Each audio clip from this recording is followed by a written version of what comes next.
All right. Taking stock. Buy or sell. All right. Sid, we're going to clickbait.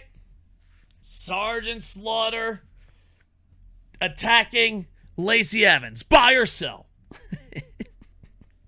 So, All right. I'll go first. I got some lists. Feel free to throw in. Buy Forbidden Door. I enjoyed it. There's a lot of companies when they work together comes out bad. Noah, New Japan. But I thought this made New Japan look strong. I think this made AEW look strong. I thought it was amazing. And of course, always buy Kenny and Will Ospreay. And hopefully they battle forever. All right, Sid, a buy or a sell from you? for me, my big buy of the week is going to be Dom and Rhea Ripley.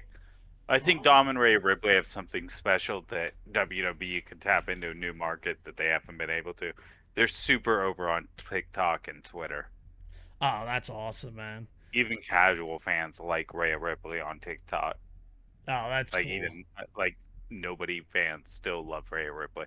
They're super over together. And hopefully they get it. All right, a sell. And I don't know, maybe it's because I worked in media, maybe it's because I worked in pro wrestling, maybe it's because it came off really bad. Kayfabe at media events, sell, is beyond cringe. Beyond fucking cringe. It's fucking embarrassing. If you have a character that doesn't want to be there, don't do it. You know, Chris Jericho coming out and smashing stuff, it's just cringe. The USA Today, newspaper, real media is there. The show is over and you're still kayfabing stuff. Now, if you're MJF, Daniel Bryan, and you can handle it, then go for it.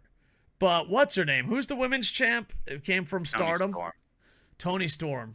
That was the cringiest fucking segment I've ever fucking seen in my life. Just don't ever go out there. Don't. Yeah. And I also question, why was Jericho in character when he came out, when normally when Jericho does the interviews in it, he's totally out of character. Yeah.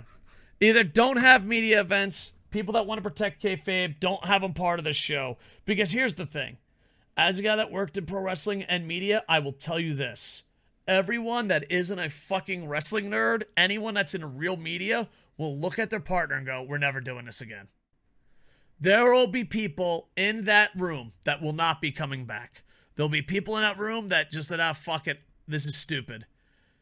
It's like, if you want to protect kayfabe, don't bring them out. Just don't bring them out.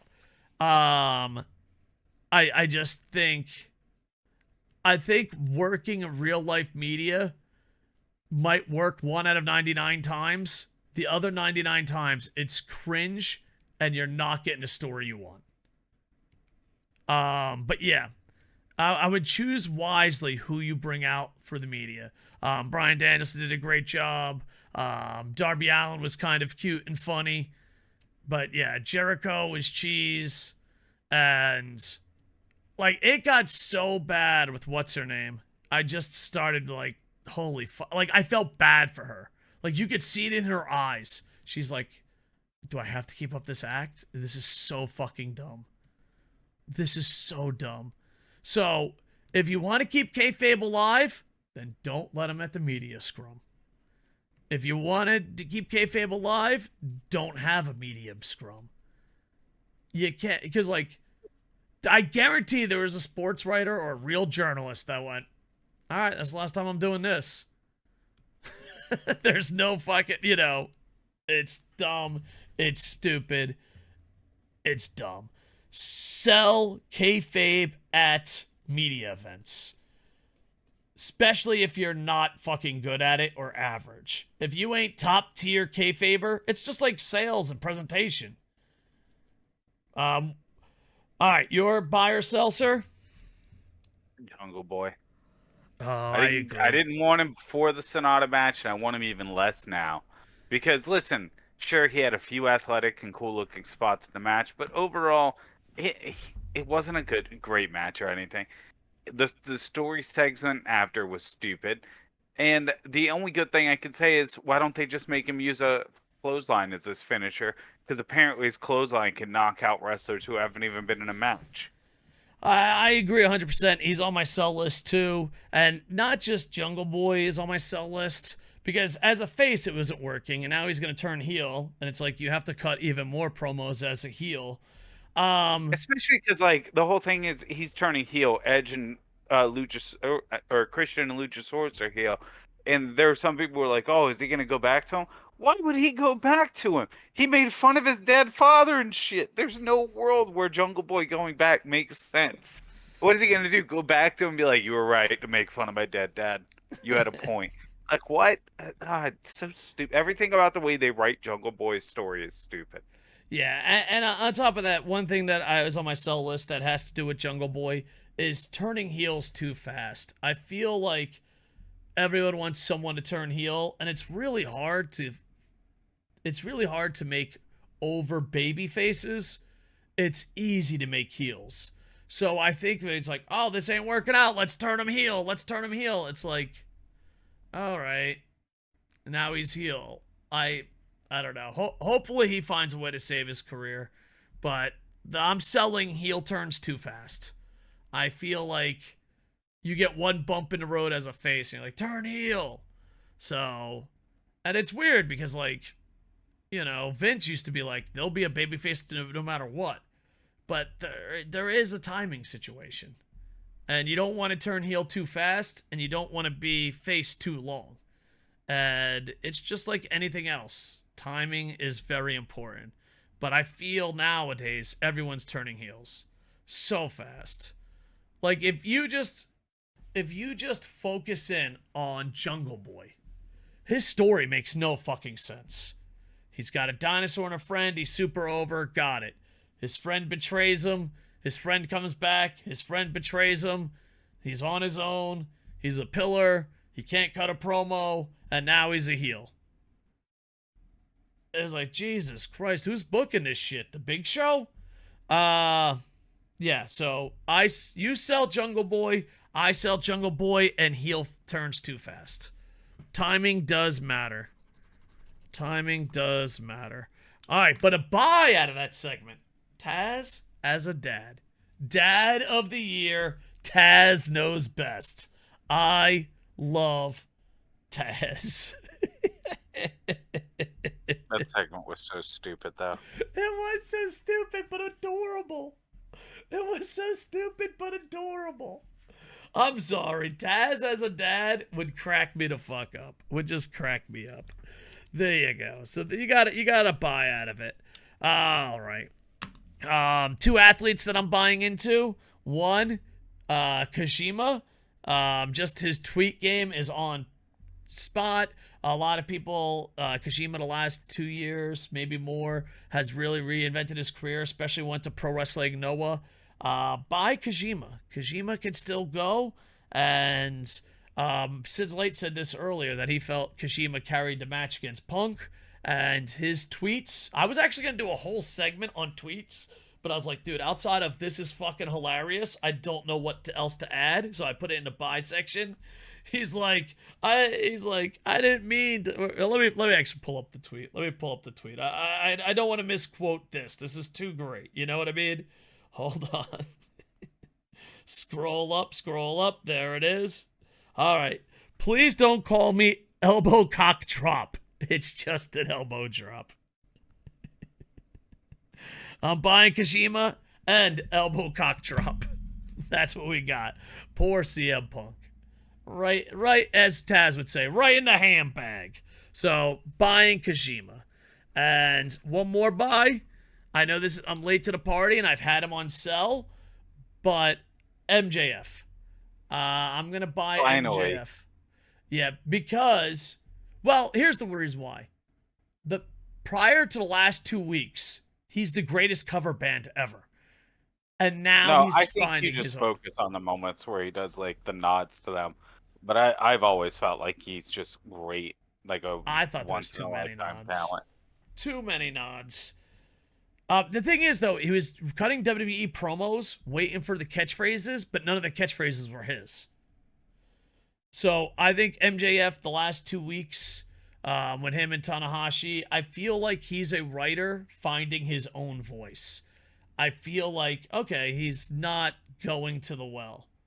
You know, I mean, I'm being a little sarcastic, but early on, MJF was, finally, MJF has returned to Chicago. Look out! There's an MJF coming. What are you going to do when MJF runs wild on you? If MJF was a face, that would literally been his promo. That would have been his fucking promo. So him finding his own voice is great because either that or he's fucking stealing from people I haven't seen before. It's either that, but I feel like he's finding his voice. All right, do you have a win or a loss? Because I got 3 more, sir. I don't have any more. All right. Win. I want to sell Jungle Boy with all my cell energy. All right. I got a buy and a sell. A buy, DDT fans. DDT fans were so fucking funny on Twitter. They're behind the ace, Takashita, the knockout on Ishii. Everything led to Ibushi, and, you know, just DDT fans were having so much fun at the Forbidden Door. You know, it's like, oh my God, the ace knocked out Ishii, DDT better than New Japan. Oh my God, Kenny's coming back. Oh my, you know, I just feel like out of all the groups of my friends that were watching Forbidden Door, DDT fans were having the most fun. They were just going insane. And when Ishii got KO'd, people were like, are you fucking kidding me? It went insane. So, and that, you know, I know this sounds weird, but that is a big sacrifice Ishii is making for that spot. Cell, I tried to go to other watch parties, and I don't want to name people by name, but fans that only watch a product to hate it. Now, if it's a monopoly and there's nothing else on, I understand you want it to improve. But I've seen people that, like, shit on another company. Like, being super positive or being super shitty and not being genuine drives me crazy. I just want the world to be a more genuine place. But I go to a couple places and they're just like, everything fucking sucks. This sucks, that sucks. And it's just like, all right. Let's just take Kenny and Will. Kenny and Will are amazing athletes. They're amazing wrestlers. If you fucking hate them, and I said this in this thing, you will pop when they go to the Royal Rumble. You will. And it's just like, I loved phase 1 through 3 of the MCU. I never understood, oh, I'm going to go talk shit to DC. I never understood that. I never understood reviewing something and not seeing the good, the bad, and the ugly, or wanting it to improve. I don't think you should review anything if your genuine heart. Don't be super positive, don't be super negative. Those people are worthless. But if you don't have a genuine spot in your heart where you want to see that company improve, you probably shouldn't review it. I'm just being honest. You probably shouldn't review it. But yeah, that's one I want to give to. And then my last sell, and we talked about this on our review. New Japan, I want to sell New Japan's story of him hitting rock bottom and coming back. I knew that was a horrible storyline. I knew they went to the well too much. But watching other English speakers explain the story was ridiculous. Oh, there's Okada. He hit rock bottom and came back. Oh, there's Ishii. He hit rock bottom and came back. Oh, there's Juice. He hit rock bottom and come back. Tony Schiavone's like, what about this guy? Don't worry, I know. He hit rock bottom and came back. And then Kevin Kelly's like, you gets it. He fucking gets it. And not only that, but they hit rock bottom for like 2 months. Okada hit rock bottom. And then July came around and he was undefeated. It's like, Sonata, of course. He hit rock bottom. It's like, holy shit. How often? I didn't realize, like, I knew they went to the well. I knew it. But if you were watching the commentary team, or if you're Tony Schiavone didn't keep up with it, Tony Schiavone's like, so everyone hits rock bottom and comes back? Everyone? Like, think about it. every like Tony Schiavone had to be awkward. So what's the deal with Sonata? He hit rock bottom and came back. What's the deal with Ishii? He hit rock bottom, came back. Tanahashi, guess what? Hit rock bottom, came back. So the hit rock bottom comeback story, I don't say we have to get rid of it forever, but let's shuffle in at least 12 other fucking stories. I don't know. It showed a huge flaw in New Japan, and that I saw, but then like when Tony Schiavone was telling it, it was like, oh, they really tell the same story. So that's the last sell. Bye, Serious Sonata. Oh, by the way, this was on Rant and Review. This has something to do with thing. I watched Rant and Review's thing. Red Shoes, there was a miscommunication with the Sonata match. Sonata, Red Shoes and Sonata were like 3 on the finish. And that's source Rant and Review. All right, that's the end of Taking Stock. Raccoon, how you doing, sir? You sleepy? You tired? You ready to go? Well, usually we do enter after the buy and sell segment, so I'd say yeah. All right. Guys, make sure to check out SidsLight. He streams on Twitch Machine. He also streams, makes YouTube videos. So make sure to check it out. SidsLight on everything. I am Kocosports at everything. We stream a lot on Twitch. And once again, I'd like to thank anyone who watches this and apologize that this is a day late because of me. I had concussion headaches, so I apologize. So hopefully we'll get back on time the regular way. So this will probably be 24 plus hours late, and that is on me. All right, Sid, thank you for everything. And with that, I am over. Hey, ba-dum-bum-bum-bum. Woohoo!